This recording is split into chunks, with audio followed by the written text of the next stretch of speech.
Welcome to The Last Breakfast. Please enjoy the video. You start by making sure you're on the device and signed into Android. Wi-Fi or mobile data helps verify credentials. Open Settings, then Accounts or Users and Accounts. This is where Android lists synchronized accounts. Tap the specific Google account you intend to remove. You're doing this now because removing an account affects email, Play purchases, and app sync. Once you tap the account, you'll see account sync options and menu controls to continue. Once you've opened the account page, look for Remove Account or the three-dot menu with that option. Android layouts vary by vendor. Tap Remove Account and then Confirm. You may need to authenticate with PIN, pattern, password, or fingerprint to protect the device.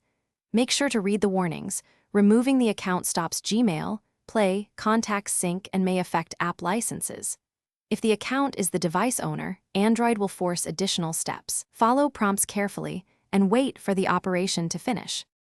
After you confirm removal, wait for Android to complete the action and then restart the device to refresh account lists. If the account still appears, open another device or desktop, sign into your Google account at Security Settings, and remove the device from connected devices or revoke access. Make sure to back up important data before considering a factory reset.